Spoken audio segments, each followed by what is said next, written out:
I was tired of my plain, boring black setup and wanted to try something new, so I reached out to Gamdias and got kitted out with this.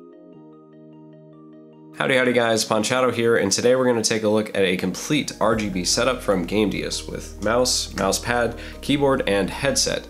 Thanks to Gamdias for sending this stuff over, and let's get started. The first part is the mouse, the Zeus M1 RGB. It's ambidextrous, it's fairly wide but comfortable, and has textured rubber grips on the side to improve grip. It also has adjustable weight with two 10-gram weights that fit into the base of the mouse. With them out, it feels like a fairly standard mouse, and with them in, it feels pretty heavy, so if you're looking for a heavy mouse, this one works perfectly. The sensor is optical, it's 750 to 7000 DPI, and has 6 adjustable DPI levels, which are indicated by the color of the logo. I would have preferred a specific DPI level indicator, but this works well enough. It has the standard forward and back buttons on the side, and it also has a third button below the DPI switches. And everything can be reassigned in software, so you can customize it to your heart's content. One complaint I have about the mouse is that the forward and back buttons are set pretty far back from the front. It's not exactly where I'm used to. I think it would have been a little bit more comfortable, easier to reach, if they were closer to the front of the mouse. But after a couple days of gaming on it, it is a pretty good mouse. It's comfortable, it's accurate, and the lighting effects are pretty cool. Now underneath the mouse we have the NYX P2 mouse pad, which is actually two parts. There's the surface on top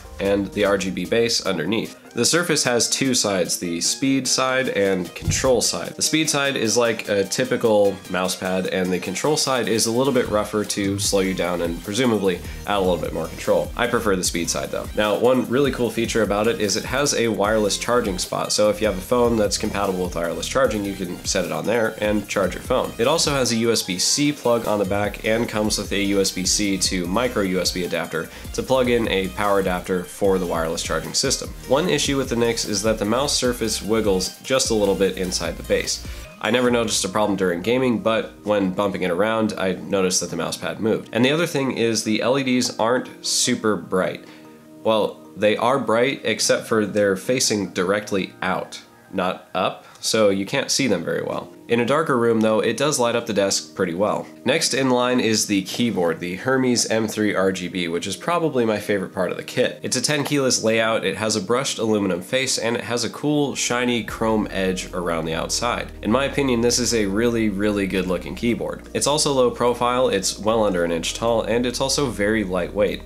And the key travel is only 3mm. Standard mechanical switches are about 5. It has 2 macro keys, 6 onboard profiles, and supports N-key rollover and anti-ghosting. And while it does come with a keycap puller, it uses a non-standard keycap mounting system, so finding replacement keys is probably going to be pretty difficult. Now this could be a pro or a con depending on what you like. There's only one Windows key, and it's on the right side. So if you're used to tabbing out with your ring finger, you'll have to get used to the Windows key only being on the right side. Now this does come with the benefit of almost guaranteeing that no one's gonna accidentally tab out during a game. The downside is you have to get used to a different layout if you use the Windows key often. In addition to the Windows key only being on the right, it also supports a Windows key lock function. So if you really want to be sure that you're never gonna accidentally tab out, you can make that happen. Now it has media shortcuts on the F row, a macro record key, and an all key lock, but the really interesting one is F4. This swaps the WASD and arrow keys, so the WASD functions as the arrow keys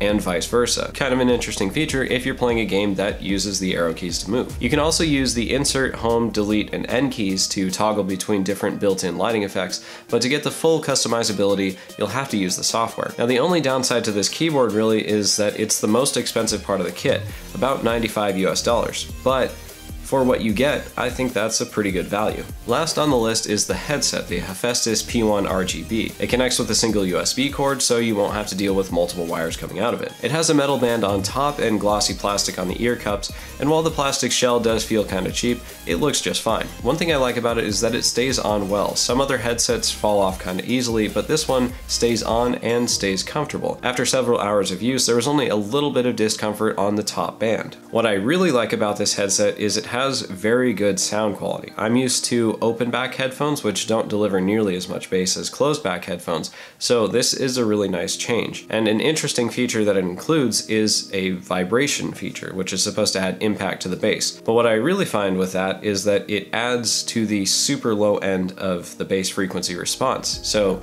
these headphones end up sounding really good. Another cool feature it has is with the Hera software, it supports virtual 7.1 surround sound, which can be very useful for gaming. Looking at the mic, it folds up and it's flexible on the end, and it has very good sound quality. And one cool feature about this is in the Windows sound control, in addition to the regular volume control for the headset itself, you also have another thing called microphone array. And what that is a zero latency loopback for the mic. One problem with closed back mics is that they block out outside sound. That's normally not an issue, but if you're playing games and talking to other people, it really helps to be able to hear your own voice. And with that microphone array feature, it lets you do that. It feeds back the input from the mic into the headset so you can hear yourself talk. Now looking at the remote control, we have the usual features. Volume up and down, microphone mute, and then the control for the vibration feature on the headphones. One kind of interesting thing about this is that the mic mute button is solid blue when the mic is unmuted, it's red when the mic is muted, but if you have it unmuted and sounds are playing, like so, the mic mute button starts blinking. It's not a very bright light, so it's not a big deal, but it's just kind of interesting. I don't know why they did that. And the other thing that's kind of weird, it's not a big problem, but I feel like they accidentally doubled the size of everything below the headset.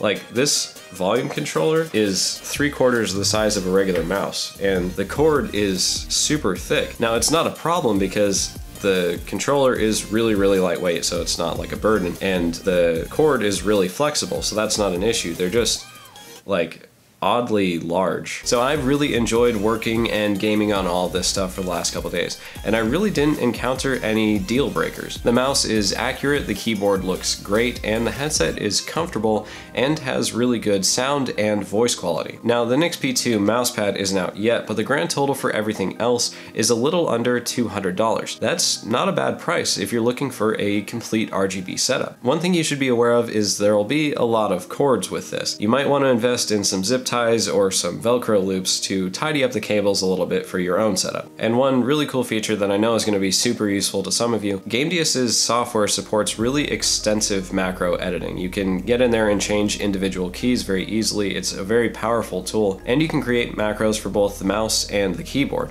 which is a very nice feature. And the other benefit of going with all one company is that you can control all of the macros and all of the lighting from one piece of software rather than having a bunch of different ones. So there's a benefit to doing that. So if you want to pick up any of these parts, follow the links in the description below. Hit subscribe and click the bell icon to get notified of new videos as soon as they're up. So guys, if you like this video, hit the like button. If you want to see more, hit subscribe. And if you have any questions on any of these parts, leave them in the comments below. Thanks for watching. I hope I helped, and I'll see you in the next video.